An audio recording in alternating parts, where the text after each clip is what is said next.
ကျွန်တော်တို့ဒီလာ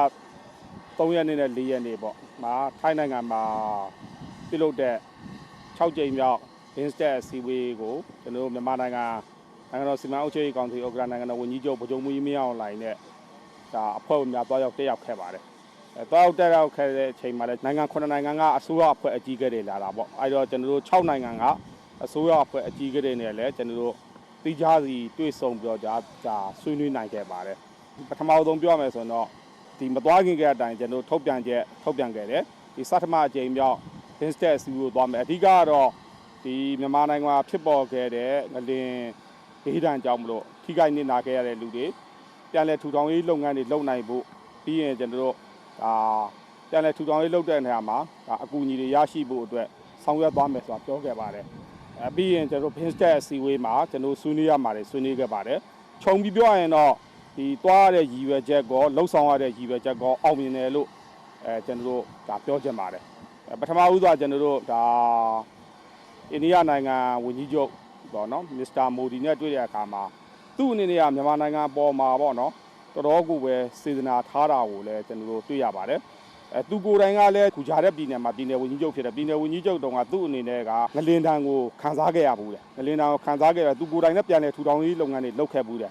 ဒါကြောင့်မလို့ကျွန်တော်တို့စီမှာငလင်လုပ်ပြီးနိုင်ပိုင်းအကြာမှာဒီနိုင်ငံတော်ဝန်ကြီးချုပ်ဗိုလ်ချုပ်မှူးကြီးမင်းအောင်လှိုင်နဲ့ဆက်သွယ်ပြောကြအကူအညီတွေပေးအပ်နိုင်ဖို့ပေါ့လေအများဆုံးလှုပ်ဆောင်ခဲ့တာဖြစ်ပါတယ်အားပေးစကားတွေပြောကြားခဲ့တာဖြစ်ပါတယ်အိန္ဒိယနိုင်ငံအနေနဲ့တော့မြန်မာနိုင်ငံကကူညီကယ်ဆယ်ရေးလုပ်ငန်းတွေမှာပဲပြန်လည်ထူထောင်ရေးလုပ်ငန်းတွေမှာရောပြန်ပြီးတော့ကျွန်တော်တို့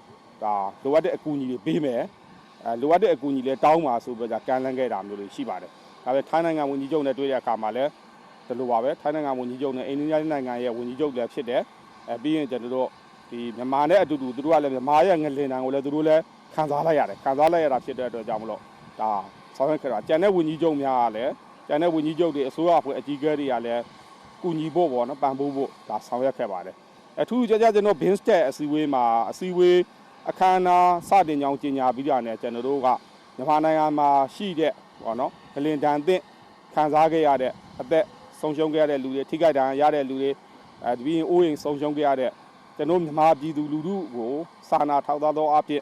်ဂါရဝပြုသောအဖြစ်အားလုံးကငြိမ်သက်ပြောကြနိုင်ငံခေါင်းဆောင်တွေတက်ရောက်လာတဲ့လူတွေအားလုံးက10မိနစ်ငြိမ်သက်ပြောကြဂါရဝပြုခဲ့တယ်ဆိုတာလည်းကျွန်တော်တွေ့ရပါတယ်ပြီးရင်ကျွန်တော် Binstat အစည်းအဝေးပေါ့နော် Binstat အစည်းအဝေးမှာလည်းအဓိကကဒီBinstat ရဲ့သူ့ရဲ့ဆောင်ပုဒ်တွေသူ့ရဲ့ရည်မှန်းချက်တွေရှိတယ်ဒါတွေအောင်မြင်စွာဆွေးနွေးနိုင်ခဲ့တယ်ဒါအပြင်ဒီနေရာမှာထူးခြားကကျွန်တော် Binstat အဖွဲ့ဝင်နိုင်ငံတွေကလည်းနိုင်ငံချင်းအလိုက်ကသူ့ရဲ့ပေါ့နော်သဘာဝဘေးဒဏ်ခံစားမှုတွေရှိခဲ့တဲ့အတွက်ကြောင့်မလို့အိန္ဒိယနိုင်ငံအနေနဲ့ဒီသဘာဝဘေးဒဏ်ကိုကုညီကယ်ဆယ်ရေးသဘာဝဘေးဒဏ်နဲ့ပတ်သက်ပြီးသူစီမံပြုလုပ်ရေးသဘာဝဘေးဒဏ်နဲ့ပတ်သက်ပြီးတော့အတွေ့အကြုံဖလှယ်နိုင်ရေးအတွက်ဒီသဘာဝဘေးဒဏ်ကုညီကယ်ဆယ်ရေးသဘာဝဘေးဒဏ်နဲ့ပတ်သက်တဲ့ပညာပြန်ပွားရေးအတွက်စင်တာတစ်ခုစောင့်မယ်ဆိုတာကိုသူကအ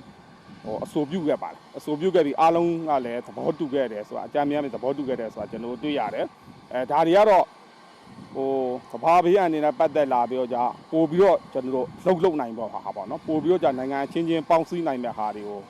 ကျွန်တော်တို့တွေ့ခဲ့ရပါတယ်ဒီနေရာမှာပေါ့နော်ကျွန်တော်ပြောချင်တာကပေါ့နော်ခုချိန်မှာလည်းဒီနိုင်ငံတွေမကောကျွန်တော်အာဆီယံနိုင်ငံတွေကျွန်တော်တို့အိန္ဒိယချင်းနိုင်ငံတွေတရုတ်နိုင်ငံလာအိုနိုင်ငံဒါပြင်အဲ့နိုင်ငံတွေအောင်ပြီးရင်ကျွန်တော်ရုရှားနိုင်ငံလို့နိုင်ငံကြီးမျိုးတွေပြီးရင်ကျွန်တော် UAE လို့နိုင်ငံမျိုးတွေကျွန်တော်ခဏပြောပါတယ်ကျွန်တော်နိုင်ငံကိုဒီပေါ့နော်ခုချိန်ထိလေယာဉ်နေနဲ့ကူညီနေတာပေါ့နော်18နိုင်ငံ18နိုင်ငံလောက်ရှိပါတယ်လေယာဉ်အစင်းရေဆိုရင်ဒီနေ့ဆိုကျွန်တော်ထင်ပါတယ်60ကျော်သွားပြီဖြစ်ပါတယ်နိုင်ငံတကာကကဘာကကျွန်တော်တို့မြန်မာတွေငလင်တန်းခံစားခဲ့ရတယ်အဲ့ငလင်တန်းခံစားခဲ့ရတာတွေကိုပေါ့နော်အားလုံးကပေါ့နော်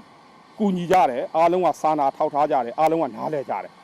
အားလုံးကဝိုင်းဝန်းပြီးတော့ဆောင်ရွက်လိုခြင်းရှိကြတယ်အားလုံးလည်းလက်တွေလည်းဝိုင်းဝန်းပြီးတော့ဆောင်ရွက်နေရလဲကျွန်တော်တို့တွေ့ရမှာပဲဖြစ်ပါတယ်ပြောရမယ်ဆိုရင်ကဘာကမြန်မာကိုအာရုံစိုက်နေတယ်မြန်မာပြည်သူလူထုမြန်မာပြည်ကကျွန်တော်မြန်မာနိုင်ငံကြီးကငလင်တန်းကိုဘယ်လိုခံခဲ့ရလဲငလင်တန်းကိုဘယ်လိုမျိုးရင်ဆိုင်နေလဲငလင်တန်းနဲ့ပတ်သက်ပြီးတော့ဒီသဘာဝဘေးဒဏ်နဲ့ပတ်သက်ပြီးတော့ကျွန်တော်တို့ဘယ်လိုစီးလုံးလုံနေလဲဆိုတော့အားလုံးကအာရုံစိုက်နေတာဖြစ်ပါတယ်ဒါကြောင့်ကျွန်တော်မြန်မာပြည်သူလူထုအနေနဲ့ကလည်းသဘာဝဘေးဒဏ်ကို စီစီလုံးညီညီညွတ်နဲ့ရင်ဆိုင်ကြပါစီလုံးညီညီညွတ်နဲ့နိုင်ငံတော်အစိုးရအနေနဲ့ကလည်းနော်ကုညီကယ်ဆယ်ရေးလုပ်ငန်းတွေပြန်လည်ထူထောင်ရေးလုပ်ငန်းတွေကိုအတက်နိုင်ဆုံးအရှိန်အဟုန်နဲ့အမြန်ဆုံးလုပ်သွားမှာဖြစ်တယ်အနှစ်ချုပ်ပြီးပြောရမယ်ဆိုမြမစီလုံးမှုကိုပြပါမြမစီလုံးမှုကိုပြဖို့လိုပါတယ်ဘောနော်အားလုံးအာယုံစိုက်နေတဲ့အချိန်မှာမြမဟာဘယ်လိုမျိုးဇွဲရှိတယ်ဘယ်လိုမျိုးကြန့်ခိုင်နေလဲဆိုတာပြဖို့လိုတယ်လို့ကျွန်တော်အနေနဲ့ပြောချင်ပါတယ်အားလုံးကိုကျေးဇူးတင်ပါတယ်